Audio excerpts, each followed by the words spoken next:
Good evening and welcome to the Dollar Dogs and Beer Podcast. I am your host, Andrew, and joining me tonight, we once again have the light crew in. It's just Jason tonight as Ron's off on vacation and Joe is taking some personal time, as mentioned before. Jason, how you holding up? Oh, I'm holding up great, man. My question to you would be, how are you holding up? Because I'm fine. I had a much better weekend, I think, from the Philly standpoint. Yeah, thank God football was back to help distract me from some of that mess. Even though Penn State had a freaking 2 hour and 18-minute rain delay, like that was wild. When they pan back into live shots of the stadium and you're seeing rain go sideways. That's you terrible. know, the desk that's down on the field for the halftime show, they showed the pictures of the paper just getting ripped off the desk and thrown. Oh my God. And then when the game finally resumed, it was a bright robin egg blue sunny sky. It looked like nothing had ever happened. Just insane. Yeah, the boys of summer are starting to wind down, so the boys of fall and winter are starting to come back. Yep, hockey should be starting back up not too much longer from now too. Yeah. Got to watch the Bears defend yet again up in Hershey. I cannot wait. I hope to get up to a Bears game sometime this winter or early spring because there is nothing like a game up at Hershey. No, I don't care. Absolutely not. Any of the other arenas in the AHL, nothing matches up to what Hershey has. Nope. That said, I still prefer the old barn. It was just louder and more intimate. Of course, I've also sat up in the barn literally right next to the bolstrodes that go across the tops because, let's face it, I'm cheap. one wrong step and you're tumbling 100 feet down to your death. Whatever. There are worse places to die than a hockey game by blunt force trauma. Let's be real. It's got to be better than drowning or burning anyway. Yeah. So, Jason, what are you drinking tonight? So I'm not going with any alcohol tonight because I think I've been coming out of the cold or something. So I just got regular old Coke tonight. All right, nothing wrong with that. Yeah. Since we're getting ready for fall, I grabbed from New Trail the Double Zombies, the double pumpkin ale. Nice. Absolutely delicious. Highly recommend it. Very nice. All right, so we're opening this up as a listener-led episode tonight. Jason, why don't you take it away for one of the questions off Facebook? Yeah, so to give everybody an idea, basically tonight is a listener-supported episode where we have some questions that were posed to us over the course of the last couple days. So we'll talk about those, and if there's some things we want to sprinkle in over the course of the last week, we'll do that as well. The first question here actually came a Pirates fan. His question was actually about the White Sox. And the question is, will the White Sox finish with the worst winning percentage in MLB history? He did say that he knows that they can't get to the all-time loss record. But the question here is about the winning percentage. And I did go through and pull some stats here. So to give you an idea, the worst team in baseball was the 1899 Cleveland Spiders. Mm-hmm. They went 20-134 for a 130 winning percentage. Oh, God. After that, you have the 1890 Pittsburgh Alleghenies, who went 23-113 for a 169 win percentage. I want to say nice, but damn. I know. The 1889 Louisville Colonels went 27-111 for 196. 1897 St. Louis Browns, 221 winning percentage at 29-102. The current 2024 White Sox standing at 31-108 after their loss today, 223 winning percentage. So over the course of baseball history, so modern era and old era, they are fifth in losing percentage currently. To give you some, before I go into more current White Sox stats, the modern era records, the American League, which is also the Major League record, is the 1916 Philadelphia Athletics, who have a 235 winning percentage at 36-117. Okay. The National League record is the 1935 Boston Braves, 38 and 115 record for 248 winning percentage. Yeah, most of those Boston Braves teams were horrible. Yeah. Outside of the World Series teams, they were generally a terrible, awful team. Yeah. And to give you another idea, the Yeah. modern era losses record is the 1962 Mets at 120 losses. Yeah. All of those modern era records are very much in play for this current White Sox team. Boy, so if the White Sox lose out this season, they would go 31 and 131, which is a 191 winning percentage, which not only is the worst team in modern era, but also the third worst team in all of baseball history. Oh my God. Wow. Just those numbers, they don't sound like they can be real of a Major League Baseball level franchise. Jesus. Like they talk about, you're watching history and it's usually something good. Like we are watching severely poor, bad history here. And I kind of want to see it happen. At this point, what are they playing for? It's certainly not for pride of the team anymore. And to give you an idea, to avoid making modern history, they have to win 8 more games to go 39 and 123, which is a 240 winning percentage. Oh God. If they only win 7 more games and go 38 and 124, that is a 234 winning percentage and would qualify for the modern era winning percentage record for worst winning percentage. I feel like they're going to get what's on that team to stop them from getting it? The talent's gone. Yeah. There's nobody left. To avoid making history with modern history losses, they need to get 12 more wins and get to 43 and 119. I'm not even sure I see that, if we're being completely honest and frank. Yeah. If they only get 10 more wins, they would be at 121. I'm trying to see. Let me see. Let me pull their schedule up here because I'm not sure I see. I'm not sure I see 10. Obviously, you're not going to see any gimme wins with a team this bad, but let's peruse their September schedule quick here and see if there's even some that we think are possible. So September, they are off today. Oh no, I'm sorry, they already lost to the Orioles today. Yeah, and not even close. They got annihilated, 13-3. They were up 2-0 in this game, and lost 13-3. God. Okay, so this is a 3-game set in Baltimore. They've got 3 at Boston after that. Then they come home for 3 with the Guardians, 3 with the A's. The A's, they should probably get 1 in there. Yeah. I mean, the A's did end the White Sox record losing streak. That said, they are back on another long losing streak. 3, 4, 5, 6, 7, 8. They're at 10. No, 11 with today. 11. So the White Sox may have to break another long losing streak against the A's again because the Orioles broadcast crew actually brought up this is their 3rd losing streak of 10 or more losses this season. Can we relegate them? Oh, seriously, can we relegate the White Sox down to AAA and bring up the AAA champion?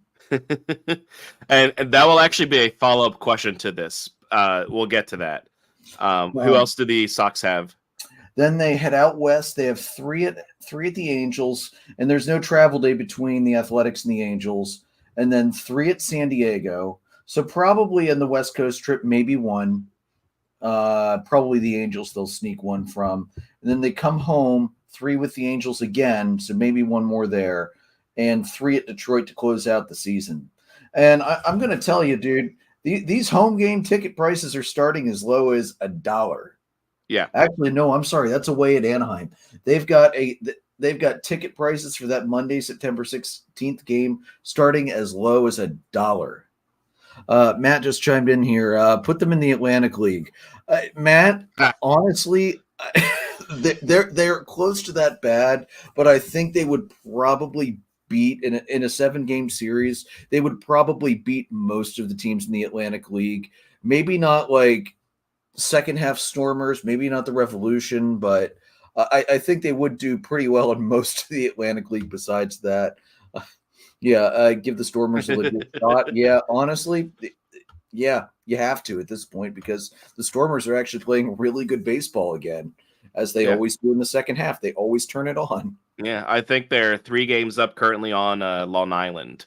Let's But go. you brought up that schedule. I'm realistically only seeing 5, maybe 6 more wins there. There's not a lot. No, like I think they have a true shot at making modern baseball history as the worst team in modern baseball history. Yeah, I would absolutely buy that. No question. So, and then Matt talking about putting them in the Atlantic League, and you talk about relegation. So Zach did have a second question for us tonight, which was, should MLB do something to ensure a quality product? Like, I know our general answer is going to be just yes. Yeah. But what do you see as a solution? I love the idea of relegation. I don't see relegation happening. It's the problem is you've got multiple logistical problems. Number one, stadium sizes and facilities. Most minor league, even AAA minor league facilities are not big enough for Major League Baseball. Remember the massive number of millions that the Blue Jays had to dump into their AAA team at Buffalo to make that stadium passable for use during the COVID year when they couldn't play in Toronto because of the border crossing with all of the lockdowns and whatnot going on. So you have that issue. Look at the amount of money Oakland has to put into Sacramento to make sure Sacramento is ready for them to play baseball there next year. And let's also remind ourselves that the Las Vegas plans still aren't a go yet. There's still no groundbreaking. There's still nothing going on out there. They still have the most pathetic ownership in baseball. I will stand by that for a very long time. And there's been some awful ownership. Like they're making Marge Schott look good at this point. Almost. I think you bring up ownership, and that actually brings up a solution that I believe I think Nick Castellanos talked about this. It was Nick. I shared the video with you guys in the group chat. And basically the idea here is if a team keeps tanking, MLB should step in and force the ownership to sell. Absolutely. I am 100% on board with that. And this wouldn't be like one season. Like, because as we've seen with Atlanta this year, you can have a year where you just have players going down after player after player. You can't control that. So teams that, have a 1 year where things really dip because of a ton of injuries out of their control, I of course wouldn't want the ownership to be heavily penalized because you can't predict that. That's just going to always be a part of the game. But this is not that case with Chicago. Chicago has not been good since 21. This has been ongoing for several years. Let's take Chicago out of the picture right now. Let's look at Oakland. Oakland has, outside of a few good years here and there, they have been consistently bad over the last decade and a half. The Royals, outside of this year, outside of their World Series run in the middle of the last decade, they have been pretty damn bad consistently. The Pirates, when were the Pirates in the playoffs last? I can't even remember. It's been that long. Early 2010s, maybe? Like right around that time, like 2013, 2014, I think. Yeah. Since then, 2015, nothing. The Mariners only just recently snapped their streak of consecutive years of not being in the freaking playoffs. And I wouldn't say penalize the owners there necessarily because they had competitive teams that fell just short. We're not talking about that. But we're talking about these teams that are consistently bad at the bottom of their division year in and year out, outside of these couple burst years. MLB needs to do something. Whether it's hit the owners, whether it's take away some of the shared revenue, which I think would be a bigger incentive, because let's look at the Marlins right now. The Marlins are fielding a roster that wouldn't cover a replacement level player on our teams right now. Yeah. Let's think about that for a second. They traded everybody and are barely fielding a AAA quality roster, and they're barely spending any money, but they're going to collect that huge revenue sharing check from those bigger markets. Yeah, and I think the idea here is not so much as you have a bad year or bad couple years that you would have to sell the team. It's a matter of not even trying to put out a competitive product. And for example, you look at Pittsburgh, and they get a couple players starting to do well, and they trade them away. Yep. They refuse to continue with that player development. And I know pretty much every single Pirates fan that I know is Bob needs to sell the team. And I think here you would actually have MLB forcing owners to sell to people who are to another owner that actually cares about the team. The ownership of the teams that are constantly essentially tanking are they don't care about the product of the team. They just want the money. Because if you have an ownership group that cares, they are investing into the team. They are going after free agents. They are working to put a good product out there. And I think that's where we also come into the idea of having a spending floor. There is no salary cap in MLB, but there should be a salary floor. And I know we've talked about that plenty of times on this podcast where, yes, forcing a team to spend money will make a team more competitive. Yeah, I completely agree. I've said it for a long time, and I will continue to tout it. A salary floor makes more sense than a salary cap. You need to force teams to spend. And is it going to stop the big market teams like LA and New York and Boston from overspending ridiculous amounts on players? No, it's not. And to be honest, the salaries are so far out of control with those teams right now that I don't even know that you could. The problem is trying to put a salary cap in at this point is, what are you doing with all these players? How are you going to handle salary deferment? Because you think LA's absolutely open deferment this past offseason with Shohei to sign all the other players. You think that's going away? It's not. It's not going to go anywhere. So how are you going to handle, are you going to get rid of deferments? Because the Players Association will not agree with that, because deferred money allows their clients to get paid for longer and even after they retire. So it gives them a nest egg to sit on in the future. And I don't blame any player for saying, no, I want to keep that in there, even if it means you're going to have teams that kind of play a little fast and loose with it. Look at Bobby Bonilla. The Mets, we will always give the Mets crap for it, but it was the right decision at the time, because that year, with the money they deferred from Bobby Bonilla's contract, they were able to sign a ton of guys that they used to make a legitimate chase to the playoff. I can't remember if they made the wild card that year, because that was in the middle of Atlanta's division run. But, it's not always a bad thing. And teams are, and let's remember too, they were caught up in the Ponzi scheme as well. So they also thought they had more money coming in that never materialized, that they lost in Ponzi. And that's on ownership for making a dumbass decision, which let's face it, the Mets do that very well. But that wasn't their fault. They didn't know that was going to end up happening like that. So I'm okay with salary deferment. I really, as annoying and manipulative as it is, and I think they need to look at that, maybe say, you can defer this much, but a higher percentage will still count under the current luxury tax. And I think that would be just fine, because it will still give teams the flexibility to do that, to open up immediate payroll to sign players they need at that point in time. But something needs to be done. Yeah, absolutely. So we're going to move on to there's a couple questions here that are going to be a little similar, and I kind of want to talk about them in a little bit. Mm-hmm. I'm going to go with one from Karen.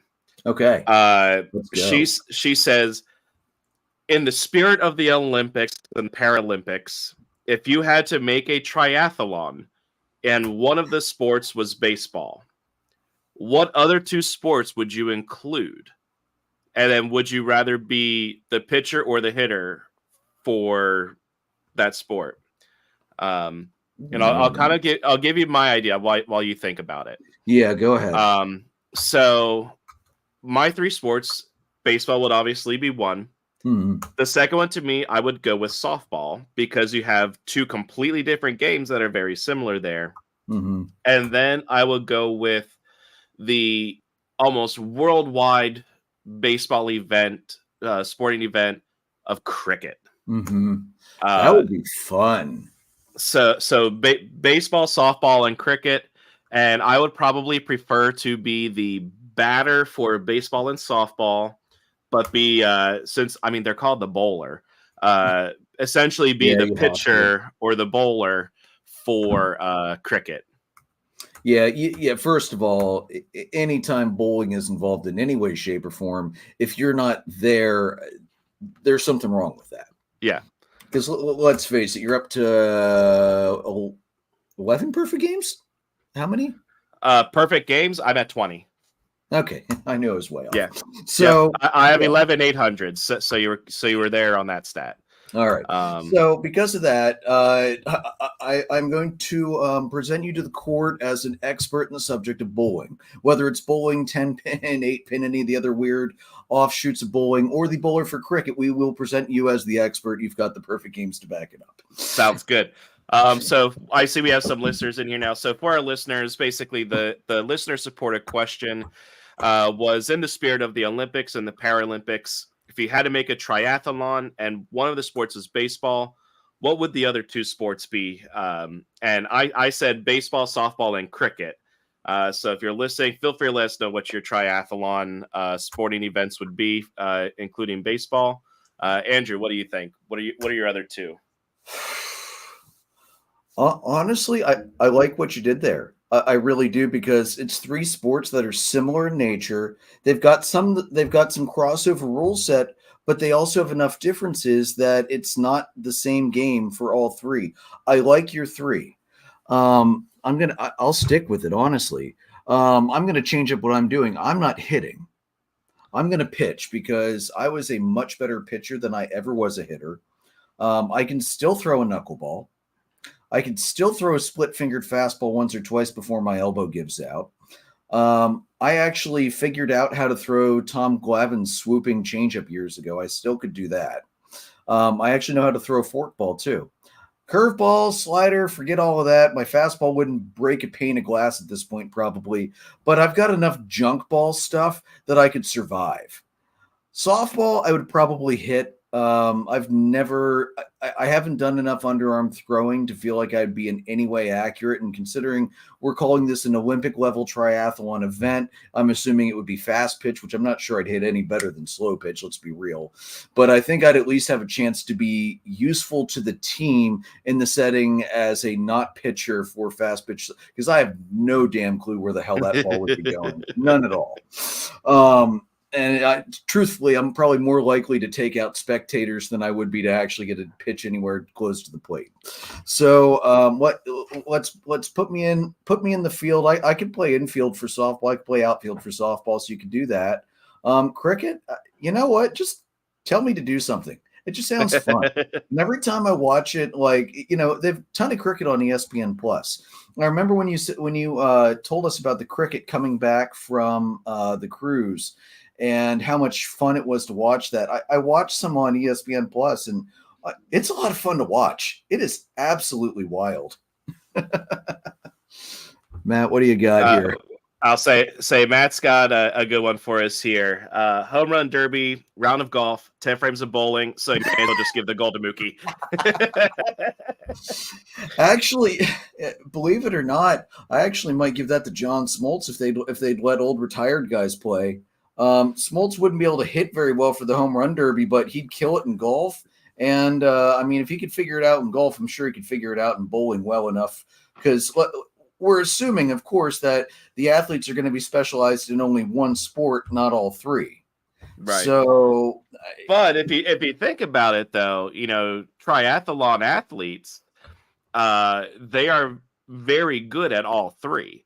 That's true. They might have a specialty, but they are very firmly. They have a very good foundation for the other two. And for those three, I'm curious to see how that would play out, because I'm guessing like if you might have to have some kind of like reward, like home run derby, most home runs gets X number of strokes subtracted from your round of golf, and then lowest round of golf gets X number of pins added to the bowling score. Have like a tiered reward system, essentially. Like maybe almost like a point system, like first place gets 10 points, second place gets 9, and then you don't have to add things to each round.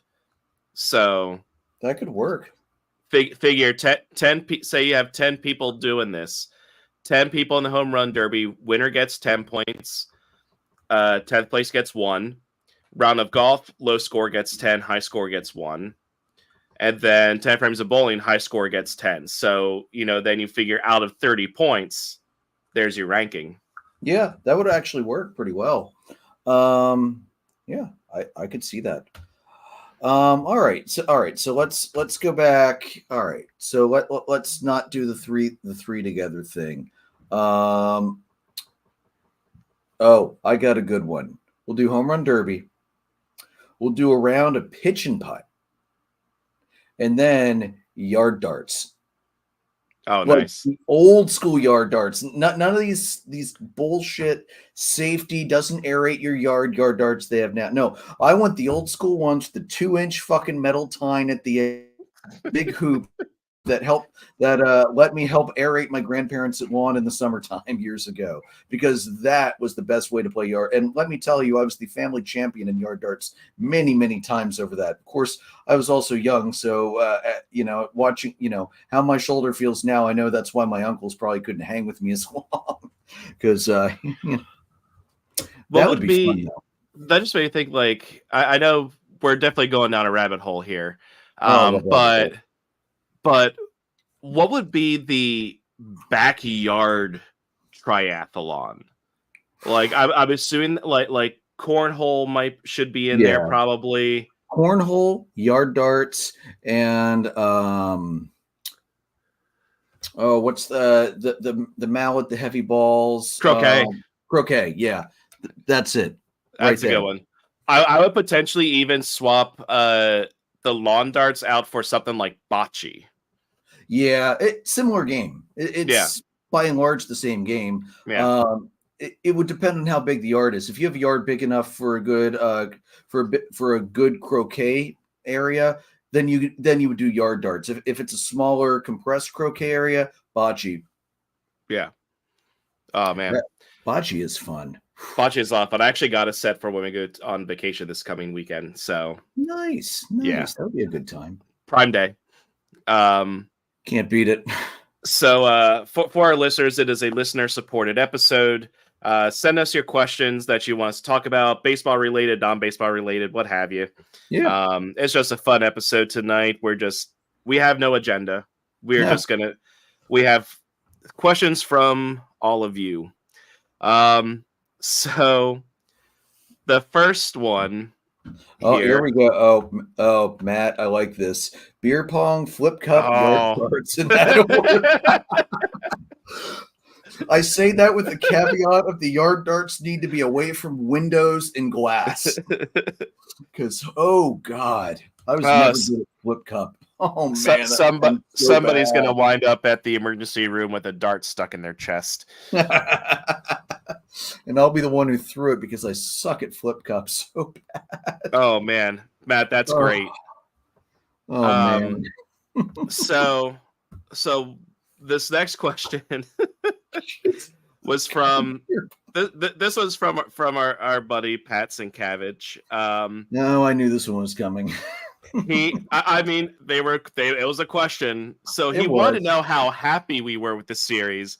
I'm just going to open it up to general thoughts because we all know that I'm the only one here out of the two of us that's going to be happy about that Yeah, I series. was not even slightly happy with that series. Yeah.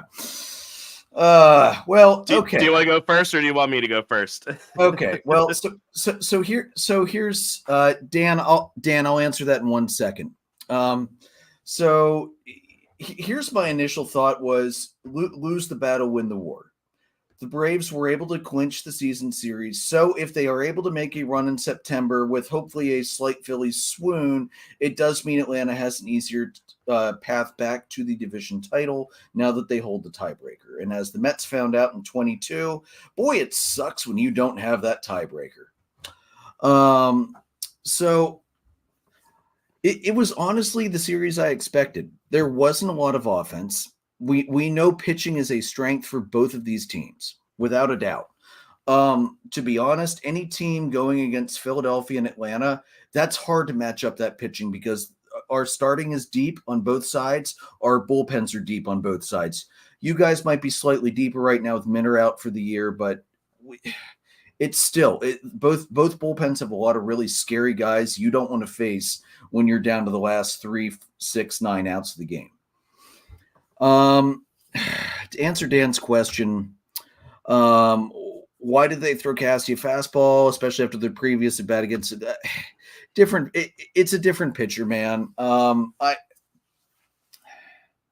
They probably should have gone back to fastball with Castellanos. There was no major news event yesterday, so the risk of him hitting a home run was extremely low.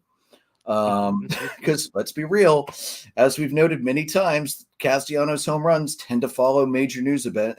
And let's just say the home run hit within an hour of the news breaking that the brothers died. That gave me chills. Still gives me chills to think about how close it was to the actual time of death.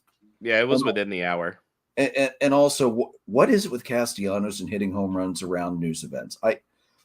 Could somebody please explain that one to me? Yeah. Anyway.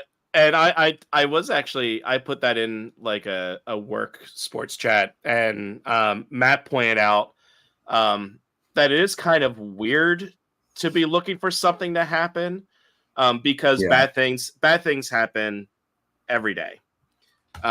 I think it's a matter of just the timing and just how big the events are. Yeah. And it's one of those where it's like you don't go looking for it, but the first thought when he hits a home run is now, all right, what happened? Is everybody okay? Like who's in trouble? Yeah. But yeah, that fastball, that was just grooved right there for him to take back up the middle. It was a terrible pitch. It was a terrible pitch. We were out of our high quality arms were gone by that point. And had we gotten out of the inning, your high quality arms were gone by that point too. And it was going to be whoever drives in the most runs first, which again, I still go back to why I hate the stupid ghost runner rule. I think it's one of the dumbest rules in baseball. I would love to see it go away. It's not going to, but I would love to see it go away and never come back ever again. Yeah. I mean, and the other thing there too is pitching to Castellanos in general was also quite a choice because I believe after Castellanos you had either Real Muto or Stott, I believe. I don't remember what the lineup was, but I'm pulling it up. But Castellanos has been the hottest hitter on this team for the last couple weeks. I mean, I was there Thursday night when he hit the go-ahead 2-run homer. Stott was up next, according to Dan. So, I mean, do you take your chance with the righty on righty with a fastball, like with the hottest hitter on the team, or do you take your chances righty on lefty with a guy who's struggling at the plate this year and has shown regression? Like, I mean, I know hindsight's 20/20. Yeah. But I take my chance with the one who's not hitting the ball well. We did have a base to give. Right. Oh, it was Grant Holmes. That's right. Let me see something here. Holmes doesn't have a big time fastball. He only sits mid 90s. Mm-hmm. So the problem is Holmes lost his location. You can't go middle, even though it was technically far enough on the outer third. You might call it middle out, but no, it was a middle. He missed his spot. Yeah. And that's just going to happen. I'm looking at the pitch progression here. He went middle up on a fastball first. Second pitch was the foul ball slider, middle down and in, but in the zone. He bounced a slider. The fourth one was a great slider right below the zone that I don't know how Castellanos got enough wood to foul that off, because that was a great pitch. Mm-hmm. And then he just grooved the fastball. I think he had the right idea. He didn't have the execution. And again, that comes to, it's also the 11th inning, and you know, your pitchers are gone by that point. Bummer wasn't pitching terribly, but Bummer, again, he's a lefty specialist. He's not a guy that I usually like to see against righties, hardly ever. Let me pull him up here for 1 second. Snicker doesn't get a ton of time against right-handed pitching when you look at his splits. Mm-hmm. What's Dan here? Dan said he would have gone after Casty, had him down 0-2, just keep feeding him breaking balls away. That is a very good point, because Castellanos chases at almost every kind of breaking pitch outside of the zone. Yeah, he does. Especially down and away. I can't. Yeah, but you do have to put one in every so often, though. To keep him chasing, you have to feed him. And he just didn't put it in he lost his location. Yeah. It was a terrible spot. So let me see here. Advanced pitching, there it is. Where is his righty-lefty splits? I cannot find it. Anyway, I can't find his righty-lefty splits right now, but I can tell you he is very much, he is very, oh, here we go. Let's see, this year, left-handed strike. Oh, no, I'm sorry. That's the wrong one. Anyway, I cannot find it. Anyway, okay. I could tell you from experience, he is not great against righties. And Castellanos is much better against left-handed pitching than he is against righties. He's always been that way. Like, I remember when he was with Cincinnati and it was the show, I hated starting lefties against the Reds because Castellanos was a beast back then. Yeah. I know he's not quite that anymore, but he still is a much better, even contact hitter against lefties. He doesn't chase lefties like he does righties. Mm-hmm. So knowing that, if you're going to do that, then you have Holmes. I mean, if you do that, then you just don't make the pitching change to Holmes. You leave Bummer in there and go Bummer to Stott. That would have made sense. Right. Because Bummer, I think, has faced Stott a couple times this year, and I don't think Stott's hit him yet. Now, could that have been the first time? Sure. Could always have been the first time. Right. But considering it was 2 outs, yeah, it probably would have made a lot more sense to leave Bummer in there to go after Stott, just play the infield back, because you only need to get the force out at first. I mean, Stott's got decent speed, no doubt about it, but wasn't it still who was on base? Yeah, Clemens at third. I believe somebody was on second. Turner with Clemens at third, Turner at second, Harper at first. Yeah. If it's on the left side, you go to second, you get Harper. Yeah. Harper's never been a fast dude. Let's be real. Especially full count. You have to go to first. The runners are going to be off. But management was not great throughout the series. Snit made a lot of moves throughout the series that I questioned. I don't like to give Snit too much crap at this point in the year because we have been so decimated with injuries. The fact that he can run out a lineup that could even play ball with the Phillies right now, I can't complain about that. Yeah. It's just, and here's one thing I am going to give Snit credit for. He left Arcia in the game in the 9th inning. Everybody was like, why don't you pinch hit for Arcia there? Because we didn't have another infielder on the roster that could have come out to play shortstop. Did you want Murphy over at short? Because that's who it would have had to be. Well, and the other thing is, Arcia has done very well against the Phils this year. Yeah. Like Yeah, having him in the lineup was actually like terrifying. Now, so I do think that his issue, what Snit's issue this time around, was leaving his starting pitchers in just a batter or two too long. That's what I thought with Schwellenbach, and also why the contributing reason to why Ron beat me this past week in fantasy. Yeah, because he did that with Schwellenbach. He did that with Fried, I think, on Saturday. Yeah. But and then the Phillies just got to the Braves bullpen on Thursday while I was there. Yeah, I blame you for that one, by the way. That's all right. I mean, Olsen still hit 2 home runs while I was there. Olsen, every game I have been to in Philadelphia since the Braves got Olsen, he has hit at least 1 home run. I love it. Yeah. He hit one over the batter's eye to Ashburn Alley when I was there. But Jesus. Yes, Dan, we are absolutely makes me feel 100% better. If you missed it earlier, thank God for the freaking Penn State game to distract me from baseball on Saturday. Also, this weekend, what was up with the Fox broadcast and then the freaking ESPN Sunday night we got hosed, dude. Terrible. Just I can't stand it. We got hosts. You had your Braves announcers as the broadcasters for Saturday. I know, but it was Fox. I hate Fox broadcast though. And as much as I hate the in-game interviews, they didn't talk to a single Phillies player with the Saturday broadcast. They only interviewed the Braves. Like it was as much home cooking for a national broadcast as could be for Atlanta. Yeah, that's which really bothered me. Like if you're going to do that, have a broadcast team that's neutral. Yeah. But anyway, so we got your thoughts on this series. So my thoughts on this series, it was beyond what I was hoping for.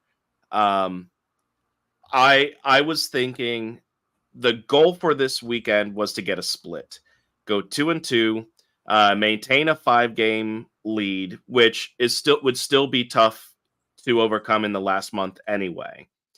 But to take 3 out of 4, Curtis, it's Harris, absolutely. Yeah, that's a no. Even as a Phillies fan, as much as I love Johan, especially from that defensive side of things, but when somebody climbs over the wall and is basically planking across the wall and brings it back, that's catch of the year in my book. Yeah, might even be catch of the decade, honestly. I know we're only getting to the halfway point in the decade, but that's going to be up there in the best catches. Now, overall, I would say as far as importance goes, Johan's catches in this series were actually almost more important of a catch because they saved games, whereas the Harris catch essentially kept it from getting a bigger lead for the Phils. Mm-hmm. But so my goal this week was for the Phils to take 2, and taking 3 and going up 7 games with under a month to play now is absolutely big. I know you talked earlier about, the silver lining for you was that you have the tiebreaker. I needed some whining, dude. After that, I needed some whining. Yeah, but I don't know that 7 games is going to be, I think, just about insurmountable. We'll see. Keep in mind we've got Ozzy coming back, so it will add a better bat back into the lineup that we don't have right now. Mm-hmm. We have a very patchwork offensive lineup right now that when Ozzy is back in probably about 2 weeks, I would think, that's going to help tremendously with that final push. Yeah, I mean, but 2 weeks, you're talking only maybe 8-9 games left. I know, but neither of us have been able to get onto runs consistently. If we can at least match serve or do slightly better, there is a chance. Not a great chance. I was a small chance, but a chance. But it's still until that magic number is 0, there's always a chance. Yeah. Dan's going with Harris's catch hands down. The Mike Trout catch that was ridiculous. No disagreement. Zach, we did talk about your the White Sox earlier with your questions. To give you an idea, I did look at the stats, and essentially, the current 2024 White Sox would actually be in the top 5 for worst currently with their record, top 5 for worst winning percentage in MLB history. To avoid history.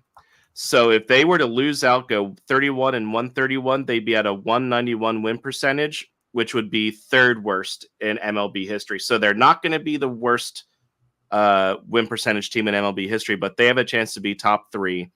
Modern era, to avoid modern era history, they have to win 8 more games and go 39 and 123 to get to a 240 winning percentage, because the Athletics of 1916 have the AL record of 235. And they'd also need to get 12 more wins and be 43 and 119 to avoid having the most losses in modern era history. Yeah. Curtis's question, should Soler be benched? Yes. Yesterday, he should have been benched. He cannot be out there right now. He is useful as a platoon guy. He is only slightly better than Adam Duvall at this point. Since coming over from San Fran, he is slashing 184, 333, 408.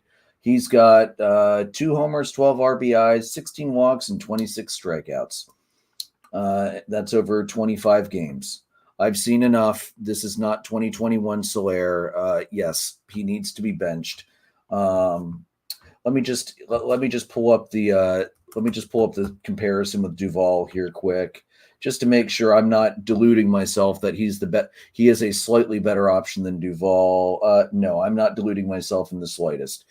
It should be he should be platooning out there with Kelnick in left field. Now that Harris is back, he should be platooning with Kelnick, and Duvall should really be DFA'd.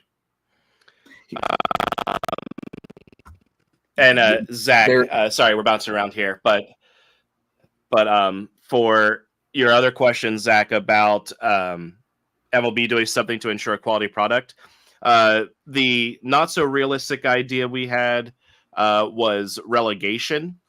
That just wouldn't work from a facility standpoint. But the other one that we came up with was actually more of Nick Castellanos' idea, and it's one that I think you would appreciate as a Pirates fan.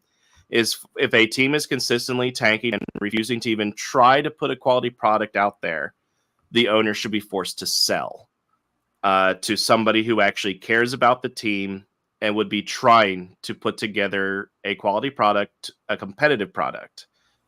And then the other option for us was also have a spending floor as opposed to a ceiling cap, where teams are forced to spend at least X amount of money each year on their roster. And it would also probably prevent some of these stupid midseason fire sales if they get too far below the cap. Yeah, because I'm sure there would be a limit to you still have to stay above the floor. And also, this would be a way for teams that are trying to buy but might have contracts that they want to move. It would give them another option to get rid of them as well. So it's kind of a win-win there. I just thought of. And Curtis, to finish up, yes, leave Eli White as the starter in right field. I am perfectly fine with that. Eli has done fine since he came up. He's better than Soler and Duvall, honestly. Yeah. But yeah, this series was everything I could have hoped for from a Philly standpoint. And I think something that's kind of getting a little lost in the shuffle here is the change that Thompson made in moving Taijuan Walker up for his start. Instead of him starting Thursday night against the Braves, they had him start the afternoon game against the Astros. He got blasted, as we knew he would. He has no value. No, and after that game, he has since been moved to the bullpen, which still isn't enough for me. But anyway, so that move allowed Christopher Sanchez to start Thursday night instead, and he limited damage. We still hit him a little bit, but you still hit him a little bit, but not nearly Taijuan Walker level. Dude, Taijuan Walker would have been 12-0 by the third. he needs to stay in the bullpen and never come back. So big series for the Phils. Get 3 out of 4. They don't have the tiebreaker. That would have required a sweep of the Braves. Sorry. I didn't think it would. I wasn't thinking that Ranger would be the game that they lost. I was thinking if they lost a game would potentially be Sanchez. Yeah. But getting those 3, going up 7 games with under a month to go, absolutely huge. Division is absolutely not locked up, but it's moving. It's moving in the Phillies' direction for sure. Yeah.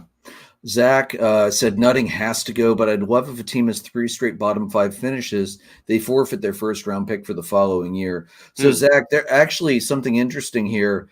You can't have a top 5 pick in consecutive years. So the White Sox, who are flying towards the worst record we have seen ever, because they picked 5th last year, they will not get the number 1 overall pick this year. They will pick 6th, I would assume. So there's already some anti-tanking measures in place, but I actually like yours better. I didn't even realize that was a thing for MLB. Mm-hmm. Yeah, somebody pointed that out. I might have seen it it might have been from one of the White Sox Twitter people, that it was like, guys, it's not going to get better next year because we're not going to get the first pick. That's a tough pill to swallow. Yeah. So the next question, which was kind of a follow-up to the Braves Phils series thing. Yeah. Our buddy Dave Gerhardt, why will the Phillies win the World Series? Now, he posed that mainly to me. So I will pose a similar question to you of why will the Braves win the World Series? It's kind of one of those like I wish. I'm just saying it's based on those like playoff X factors. Like you see those articles of like the Phillies that has their record, what their top things are, and it's like, so why will they win the World Series? X points. Why will they lose the World Series? X points. So to give you an idea, I'll start with this one. So why will the Phillies win the World Series? The Phillies win the World Series because of their starting pitching and their I kind of want to say their offense, but their offense had been struggling lately. Starting pitching will be what carries this team. They had the best rotation throughout the first half of the season. They had a couple injuries to it, causing other players to have to step in. And those players did step in nicely. But in the playoffs, going up against a first 4 of Wheeler, Nola, Ranger, and Sanchez is going to be very difficult for a team. Mm-hmm. Why will they not win a World Series? My answer, first of all, my gut answer was like, because it's Philly. You're not wrong. But I think the reason that they would lose the World Series would be, I would say the bats go cold and a lack of timely hitting. They've left a lot of people on base this year. And the Phils have always been live or die by the long ball. They don't play a lot of small ball. Hi, it's Atlanta. We're here. We do the same. Yeah. So I think that would potentially be their downfall. Surprisingly enough, I'm not going to say that the bullpen would be the reason they lose, because that bullpen has been, aside from like a couple stretches here and there, like when the whole team was struggling. You're going to see that with bullpens too. Right. But I mean, look at this series against Atlanta. In that game last night, they threw 6 shutout innings, only giving up a couple hits. The bullpen has been one of their best things. So the pitching is what would take them to the World Series. Yeah. Good points there. That's one of the negative factors I would say that's going to work against the Phillies, because we also saw it last year. The Phillies bats decided they showed up against Atlanta, and then they pretty much disappeared after game 1 against Arizona. If they all go cold at the same time, that offense it doesn't matter how good your pitching is. You still need to score at least a run. Right. The other thing is, I don't know how much I trust Thompson in the playoffs, man. Year one was great. And then I've listened to you enough. I've listened to Ron enough, and I've watched enough Phillies games that I'm not 100% sure he's the guy I fully trust in the playoffs right now. Mm-hmm. Not taking anything away from what he has done with the ball club at all. I'm just he pulled the right levers year one, and he really didn't last year outside of the Atlanta series. Sure. I don't know. And Snit did the same thing. Snit won the World Series in 21, and then last year it was last year. So I don't. Good managers can screw up in the playoffs. We see it with Dave Roberts every single year, as the Dodgers typically make a first round exit. Yeah. But it's and you don't want to put too much on the manager. But here's the thing: I don't know if he ever has a quick enough trigger in the playoffs to pull his pitchers when things start to turn. And that's also a general note I would have with most managers in the playoffs, because it's so different from the regular season. Right. You want to ride your workhorses. So you've given me all the reasons why the Phillies will not win the World Series.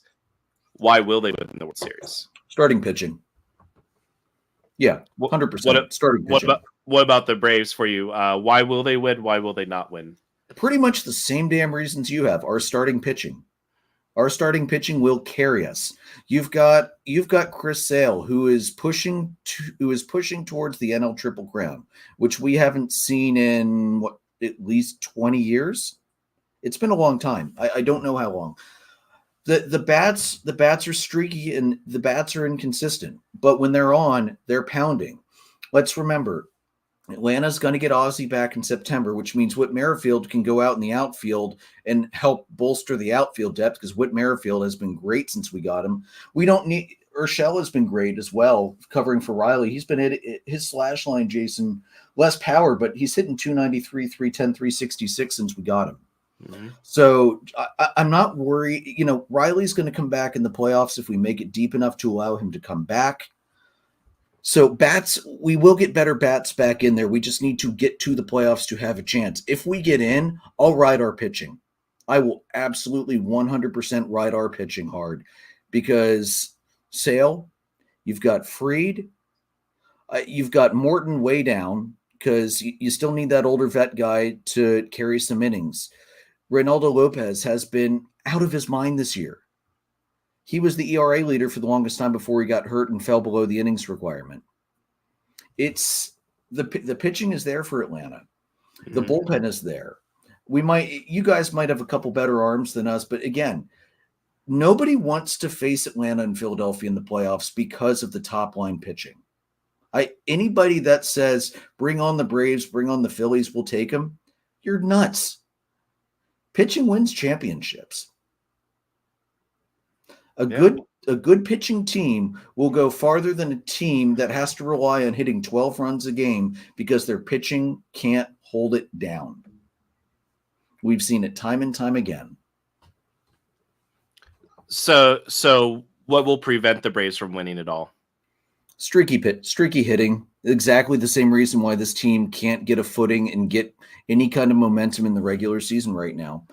Yeah. They have runs where they're hitting really well and they're doing great, and then they have runs where they stop hitting for a couple games and they lose 2 to 4 games in a row.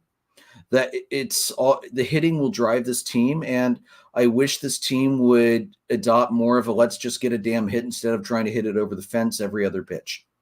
I would really love to see more contact and more line drive hitting than shooting for the fence. Because if we would have been doing that last night, we would have won the game in the 9th inning. Yeah. And I definitely agree that the pitching is what would carry you. The thing that I think would actually hinder you, now it kind of relates to the hitting, but it actually just relates to the Braves in general, but it's their injuries. They're so beat up that they are missing their best players on both sides of the ball. And they caught lightning in a bottle in 2021 when they won without Acuna. Without Acuna this time around, I don't see it happening. Same with, and they also lost Spencer Strider this year. If they don't make a deep run, Austin Riley's out. I think the injuries we've seen have, I don't want to say that they finally caught up to the Braves, because they've caught up a little bit ago, I think. Yeah. But I think the injury level that the Braves are dealing with is what's going to keep them. Here, think about this for a second. Roster's completely healthy. Let's pretend we're playing the show. Starting day rosters, and if you want to consider your midseason acquisitions as well, that's fine. All those players healthy. How many teams do you think have a serious chance against Atlanta in a 7-game World Series? There aren't many. I'll say, by saying World Series, that means you're talking AL only. Put anybody. I'm talking about a 7-game series. 7-game series in general. Yeah. There aren't many. I'd probably say around 4 to 5. Right. And let's look at these standings over here for a second. Atlanta has lost probably more production to injuries this year than just about any team. Just losing Acuna and Strider, we're going to keep them damn near the top of that all year anyway, because of losing them so early. Mm-hmm. Let's look at where they are. Atlanta's in the wild card race, last spot, yes, and the Mets are only a game back. All true. That said, even though it's 7 games, they are still within striking distance of grabbing the division. I don't trust the Mets in September. I don't think anybody should ever trust the Mets in September. They've proven that. I think Atlanta could beat Milwaukee in the playoffs. I think they could beat the Dodgers. Again, it depends on health, but if we're looking at straight up, the Dodgers are probably the best team to match up against the Braves. Padres, D-backs, I'll take my chances. I will. Looking at the American League side, the Orioles would crush us. No question.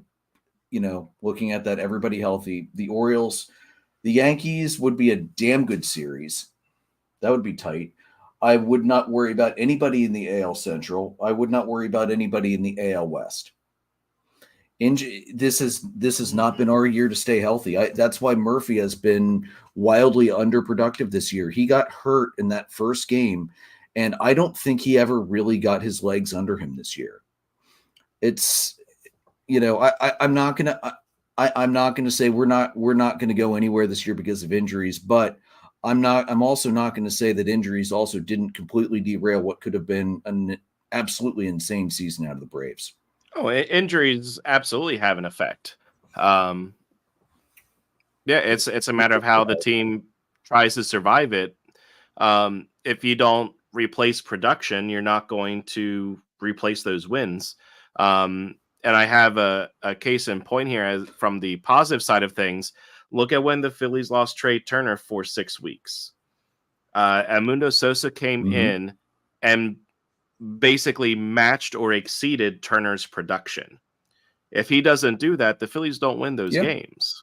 So we've just had too many guys. We've just had too many guys go down. It's been the volume of injuries. And the guys that have come in haven't produced at the level of the people that they're replacing. Adam Duvall in center field, shoot me again. Right. So, well, I'm double checking our list here, and that is all the questions that we had. So we'll keep it open for a couple minutes here to let anybody else that's watching, listening in, give us a question to talk about if you want. Yes, thank you, Curtis. Yes. Should Clayton Kershaw retire? Yes. 100%. Dude, he shouldn't have come back this year. I'll say last year. Yeah. I appreciate that he tried. Yeah. Hell of a pitcher. He's going to be a first ballot Hall of Famer. Yeah. But no. It's time. It's time. It's beyond time. You got nothing left, bud. Yeah. Tell you what, while we'll keep it open for a couple of minutes, Andrew, do you want to go over like fantasy? Why not? Freaking Ron. All right. So this past week, because of some horrible managerial decisions on my part, forgetting to start a guy, and also Ron's pitching going absolutely night. Listen to this line, dude. 5-1, 2.30 ERA, a .85 WHIP, and a 2.29 average against. You stood zero chance.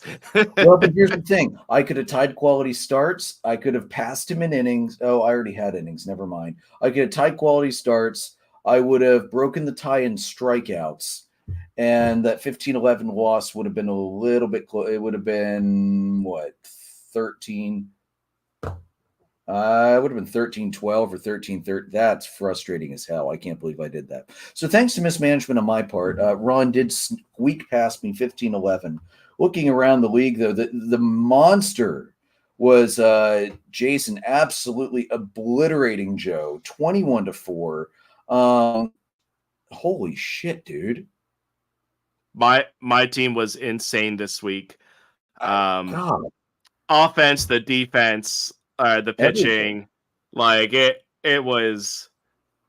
That was a week that I needed to try and really push myself up in the rankings there, because I was 8.5 behind Tim. Yeah. And that got me back to being the top seed here. And And Todd just Tim about down clinched me. 15-11. Yeah, just about clinched me a playoff spot. Looking at the league overall right now, because we're getting one more week left or 2 more weeks left. This is the last week for regular. Yeah. So the standings as such, the playoff teams are pretty much locked up now. You're the one. Tim's 2.5 behind you. Todd's 7 behind you. I'm 14 back. So the matchups this week, I've got how far back is Joe? 23.5. Okay, so Joe, depending on what happens this week, Joe can catch you. That's a pretty big ask, but it's not impossible. Yeah. Who do you have? Who are the matchups this week? So the matchups this week, I've got Todd. Ron's got Tim, and no, I'm sorry. No, Ron's got me. Joe's got Tim. That's why I'm feeling pretty good going into this week.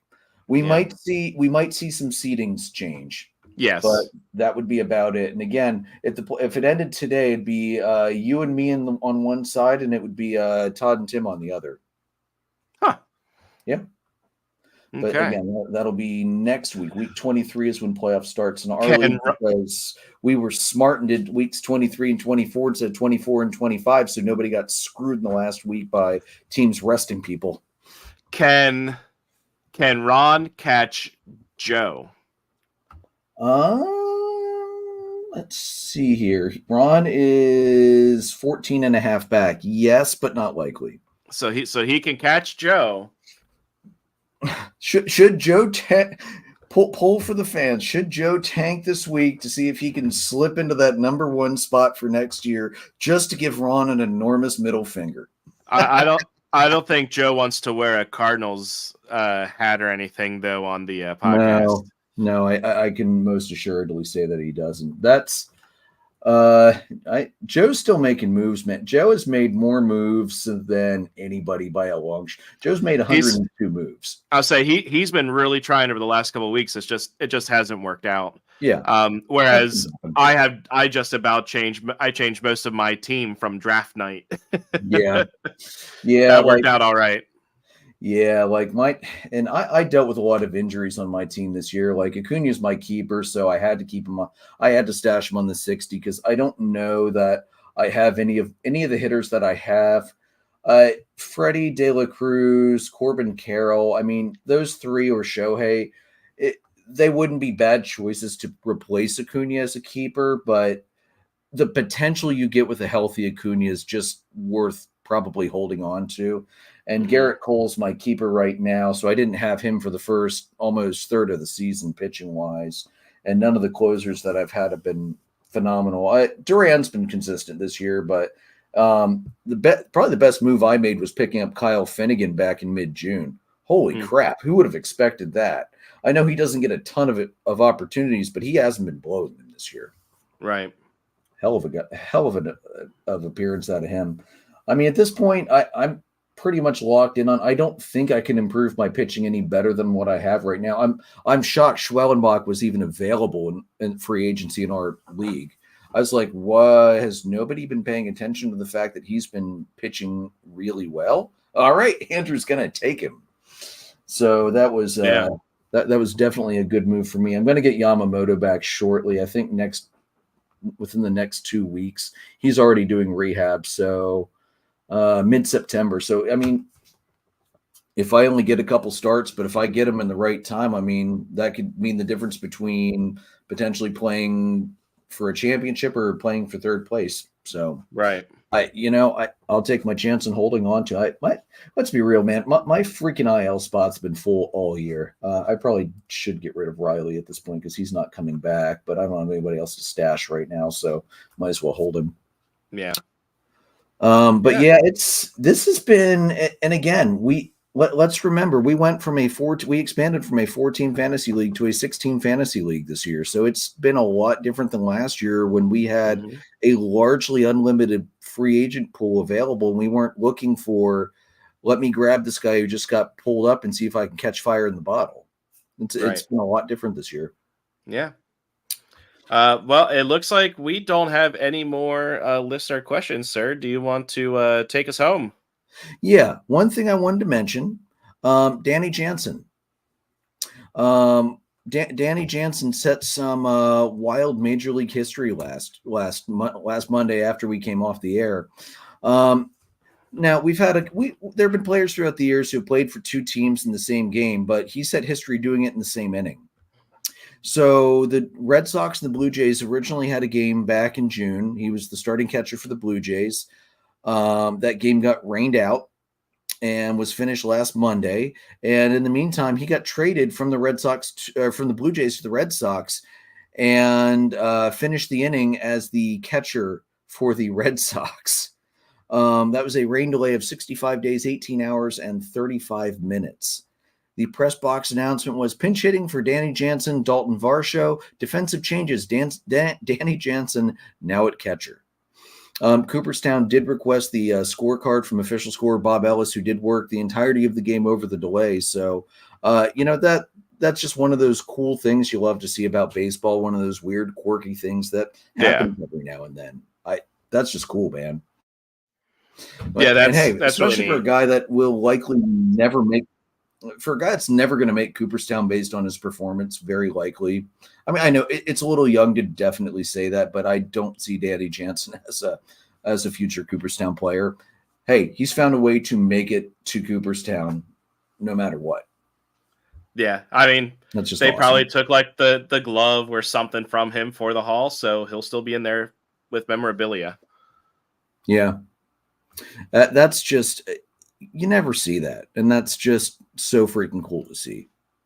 So, yeah, that was there was some other newsworthy stuff. The Brewers scored 10 in the ninth. The Nationals had a horrible double play thrown on them that was like 6 or 8 players long in the scorecard, but it was a nice, relatively relaxing week in baseball. Just from one other thing I want to share here, Jason. Some shots I got from both Tomahawk Talk, from our group chat. It's been a little while since we showed off pictures from around the league, so I wanted to do that quick as a nice way to end it because we had some pretty cool ones. So why are you not started? Here we go. Start. So this is from last Thursday night, the Bell in the light blue, which thank you for explaining it was for the City Connects that night. No, that was the powder blue. Yeah. That I didn't know that I never noticed that with the Bell before, so that was really cool to see actually. I will say this, when they're doing like Pride Nights in June, I love when they do the Rainbow Bell out there. That just looks so cool. This was from Tomahawk Talk. Somebody, one of the games in Minnesota between the Braves last week got delayed because of weather, and somebody was in one of the concourses and got a great shot of not only what looks like a rainbow starting as it's ending, but also a great shot of that lightning coming down. That looks so cool. And then Jason, from the 2 of the pictures you shared from Star Wars Night in the Bank. That was pretty cool. That's cool, man. Yeah, and it's one where you could see the guy who was controlling with this massive control board, like remote control thing. But I was like, this looks like it's just legitimately R2D2. Yeah, And then the Phils, like they had an opening the video. I didn't and put the to video like up, introduce but the players and all that stuff, and like a hype video. this was my They favorite picture of the one you shot. The fact that they got the lightsaber bat hitting the ball and the explode. That was great video editing. But like everybody swinging the bat was swinging a lightsaber. And what was great was throughout the night, in between innings, they would have different Star Wars clips, but they would put the fanatic in like in the movie. So like when you had Vader be like, "No, I'm your father," it turned and there was a fanatic who was there like doing like the me? And then he was like doing like the "you're crazy" like thing. At one point, they had him face Maul in the sands of Tatooine. One of my favorites. They had him hanging alongside Weird Al for the Saga Begins parody song. Yes, so that's awesome. Yeah, the Phillies media team absolutely knocked that night out of the ballpark. It was it was fantastic. Good. And let's be baseball has always done these theme nights really well, but you usually see like the high quality stuff in the minors, like Lehigh Valley, my Scrapple Hat. They did the Mummers this year. They did the Cordies. Lehigh Valley has done so many good ones. Absolutely. The Macon Bacon's always a favorite one of mine. I love seeing that one. They were the Space Pigs not long ago. Yeah. So it's usually the minor league teams we see do this stuff really well, but the Phillies, that's just awesome. That what they did for Star Wars Night. Glad you got to see that one. That's really cool. Yeah. This was a nice overhead shot. This probably was one of yours, if I had to guess. You could see out here in the outfield grass. It was after one of the concerts because the grass is a little chewed up, but honestly, it still looks fine. And it played just fine that night, I'm sure. Yep. The night we went to the Barnstormers, my obligatory hot dog shot. I didn't have my beer yet, and I forgot to take the beer picture after I got the beer, because we always go over to the beer barn over here because they've got a better selection of beer than they have at the regular spots. And then this was right before the brawl happened. These two guys here around second base, these four guys, that's where the gloves dropped. Literally 2 seconds after I took the picture. Really wish I would have been running video to save it and share, because that was one hell of a brawl that night. We did not stay till the end. The Barnstormers lost in extras. I think it was in the 10th inning. But that was. It's been a long time since I saw a good brouhaha at a minor league game, and boy, that definitely covered it. As I said in the air, right after it happened, if the umpires would have thrown the pitcher out right away, none of that would have happened. The umpires lost control of the game because they screwed up and didn't do the right thing. When a guy gives up a home run and drills the next guy in the side, you throw him out. You don't need to wait for warnings. And the best part is they didn't do warnings until after the brawl. Huh. Like at that point, who cares? Idiots. And then Ron sent this to us the night they had wrestling down at the Clipper. That was a pretty neat clip. Really good shot, actually. I don't remember which of the amateur wrestling leagues was there that night, but Ron seemed to have a great time. Although, let's be real, Ron and wrestling, that just goes hand in hand. All right, and that was what I had from around the league. Maybe this offseason I'll pull up a bunch of the old pictures we've had from all of our experiences at the various minor leagues, and we'll have a little around the minors segment at some point in the offseason when we have a little less to talk about than the regular season, because that'd be a lot of fun to show some of those old, like the ones I have from Nashville Sounds a couple of years ago, because oh my God, what a stadium. That was one of my favorite experiences I've ever had at any level of minor league ball. Such a neat time. Also, the fact that I could heckle the umps indiscriminately after the kids in front of me left after the fourth inning was just icing on top of the cake. Nice. Yeah, my friends were just feeding me. We're just feeding me hard cider the whole game, and we're like, "All right, dude, let's go. You got it." And the fact that the umpire didn't throw me out. It's not like I don't have a large mouth and I can't be heard across the field. All right, so guys, this was a lot of fun tonight. Great questions all the way around. Really appreciate everything from the fans coming in tonight. The interaction during the show as well. It was just a lot of fun. We'll definitely be doing more of these in the coming future. Maybe not till after the season's over, because I think we're going to be talking about the playoff chase probably from here until the end, pretty heavily. But definitely we'll be doing at least one of these in the off season. It'd be nice to try and do one of these at least once a month, maybe every other month in the regular season starting next year, because these episodes are great. I really like this open format because, when I'm away for a chunk of the weekend and don't have time to get a sheet together, it works so nice to just have these. Also, Jason, you do a nice job leading it too. Not going to lie. Thanks. Yeah, it's a lot of fun. I like when we can just have open conversation. We don't have an agenda. We just chat. Yeah, we just chat baseball and take some questions along the way. One other shout out I want to have is for Hospice and Community. They had their Labor Day auction today. If you've never come down to the Solanco Fairgrounds to the Hospice Labor Day auction, I highly recommend that you do that one of these years. The list of baseball memorabilia that they were auctioning off today was extensive. Like in the brochure, I think it was like a page and a half, 2 pages long. I picked up a couple things here. This is a Ryan Sandberg Hall of Fame autographed baseball, fully authenticated. On the wall behind me back here, Warren Spahn autograph. There's a ton of Philly stuff. There's a Kruk jersey that I think that one went over 500 or something. I forget what I texted you in the chat, but that one went pretty high.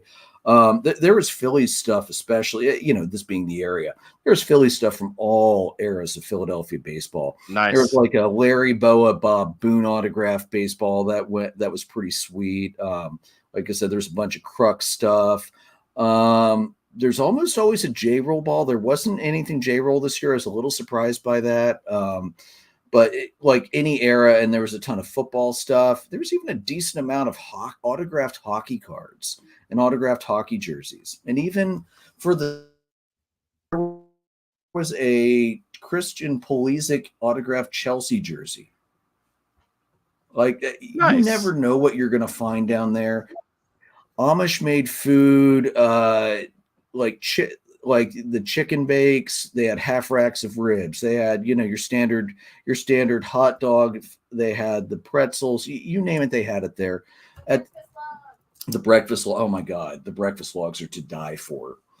It's a pretzel stuffed with breakfast things. Dipped in butter. Thank you. It's a pretzel stuffed with like eggs, bacon, the whole 9 things, dipped in butter. Oh my God.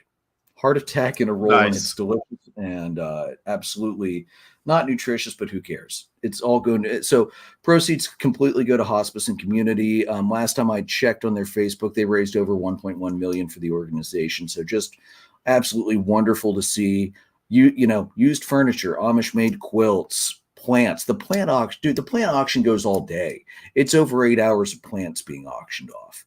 So there's literally something there for everyone. I highly recommend come on down next year if you have the opportunity to see it, because it is such a great time. And you'll see me rolling around on a golf cart, transporting people here and there, usually in the afternoon, which is what I did this year. So volunteer opportunities, they always need more volunteers. So, if you just want to come down, volunteer and get a voucher for free food, do it. Absolutely worth it. All right, fans, we'll be back next week with the regular lineup, but primarily I'm going to assume we'll be talking about the playoffs, because hopefully baseball will be nice and not throw us any stupid, crazy, dumb news that we need to cover first, and we could just talk about the playoff chase, because it's going to be an exciting one, because the races are incredibly close. I would say anybody, we're in week 1 of September, so we're going to say anybody within 7 games we'll probably be talking about, and then we'll start, as we do every year, we're going to winnow it back. All right, if you're outside of 5 games, nope, you're not getting talked about next week. You've lost your spot. As of recording tonight, Jason, the only team that has officially been eliminated is, of course, the pitiful AA+ level White Sox. So. Yep. So technically speaking, if you are any one of the other teams in baseball, you are not technically eliminated just yet, although the elimination list will grow. Guys, audio recordings are available on Anchor, Spotify, Google Podcast, Apple Podcasts, pretty much anywhere you can find podcasts. We're on there. We're live on YouTube and Facebook. Merchandise is at redbubble.com. Follow us on Facebook, facebook.com/dollardogsandbeer. Twitter is at DDAB_podcast. All four of us are still on there. I'm at PyroLord314. Jason's at JRicker300. Joe's at Chilton Joe35. Ron is at Dipner Ron. We are presented by Dark Arrow Podcast LLC. We are sponsored by Baron Barbershop over in Mannheim. I do need to see Johnny because on September 12th, the Miller family of me, Mom, Dad, and Alex are going up to see Yankees Red Sox up in Yankee Stadium. So I can't look too scruffy because of the Yankees rules. However, I am not shaving the beard completely off. To hell with that. That's ridiculous. Guys, may your dogs always cost $1. May your beer always be cold. We will see you next week.